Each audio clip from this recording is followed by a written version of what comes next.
Hi, I'm Venkatesan, and I approve this message.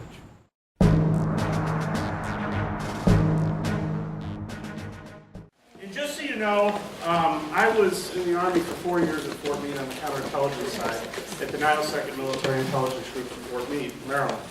And I later came out and went to school, finished both finance and international business, and I also ended up working at Marriott International. I've been an auditor pretty much all professionally, doing both internal audits and then doing IT audits for the federal Fortune 500 companies.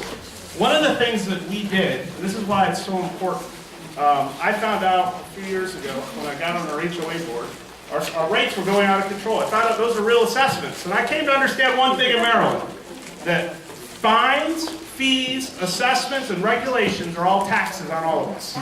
And when you recognize that people dip into our pockets and they treat us like ATMs, that government entities, when they fail to manage the money, we need to vote them out of office. It's plain and simple. And that's what it's about.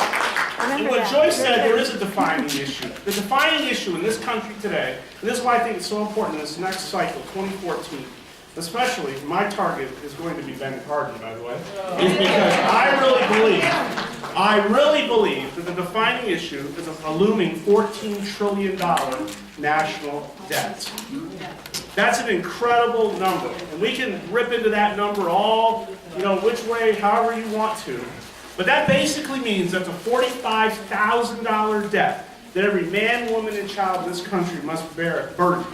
And when you understand that in the future, what it really means to our children is robbing the next generation of their future. It robs business growth. It will create more taxes. It will lead to higher inflation.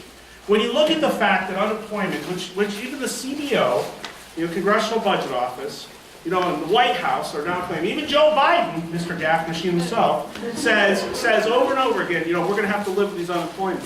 When we keep trading jobs for food stamps and unemployment checks, rather than creating jobs and wealth in our own country and destroying productivity, it lessens the opportunity of every children. That's not the legacy that I think we want to leave. And we've got to hold people like Venkatesan accountable to that. I don't think it's over. I think the story needs to begin again and again, and that's a fight and a conversation worth having, and we need to hold them accountable. Government accountability matters to every one of us, to every one of our children and their future. When jobs, and all we're left with is more unemployment, longer deficits as far as the eye can see, the deficits that have built up now, and this is an amazing thing, I picked up the Wall Street Journal on Wednesday, cover story. Wasn't really reported much, but it's an amazing story. It's all out in the financial news. There's a stark warning for 2011. Basically, there's a $1.5 billion budget deficit right now in the federal budget deficit. That means it's roughly 10% of the entire gross domestic product of the entire nation. That's a staggering number. And really what I talk about are really three basic ideals, which you all love, and I think they're incredibly linked. One is freedom, the second is faith, and the third is fiscal integrity. And I believe without question, when the government continues to spend and damage our fiscal integrity to where it stands, they destroy the very trust. They reach into our freedoms. Because with every dollar they waste, every penny, every nickel, it destroys our own ability to purchase what we want with the wealth that we created. It destroys the opportunity for you to pass on the legacy of the financial gain that you've created to your own children and your family. It destroys the opportunity for your family to have something that they've worked hard for because the government has to take it. When we understand that Medicare, Social Security, you look at the bailouts, you look over and over again at government motors it's now called, over and over again the government has reached in with your money to do things that you wouldn't want them to do. Taking over health care was wrong. It demands accountability. With $1 trillion health care bill that the nation will get again. So all of these things and freedom, when we talk about we the people, and it's such an important, those three words, if you understand, and this is what I don't think they understand in Washington. I don't think Venkatesan gets it.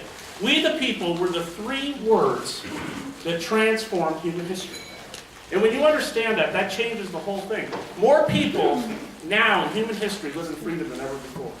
That wasn't true 2,000 years ago. It wasn't true a few hundred years ago. But it's because of those three words of genius of we the people. We're the voters, we, the government, the people, are sovereign. And when you understand that, it becomes very important. And when we understand that faith means that we are endowed by our Creator with certain unalienable rights, among them are life, liberty, and the pursuit of happiness, it transforms the way we think. Because we understand those rights don't come from the government, where the government can take them away, but they come from God. Right. They come from a Creator. Amen. They come from the Almighty. And that's the big difference between government, understanding the people, versus government. When we understand, that wealth and fiscal integrity becomes the heart of what we need and we must demand in our government. And government accountability is important. Because the fact is, when government continues to reach into our pockets, take our money, and squander it on fruitless activities that don't create wealth. In fact, we have to get back in the business of producing wealth and creating jobs and hold them accountable for a $14 trillion deficit. When we understand that Social Security this year is $45 billion in the red. By 2027, the trust fund will be bankrupt. That's our own numbers. That's not our numbers. They have to be held accountable. And I have to tell you, when you think about the big picture and to understand where we're going, and by the way, I'm offering to come out to any of your groups. I've offered to come out to the central committees. We need to start having that constitutional conversation, because the real fact is conservative principles work. We can talk about Democrat, we can talk about Republican, we can talk about independent. The reality is the ideas of freedom, faith, and fiscal integrity transform party lines.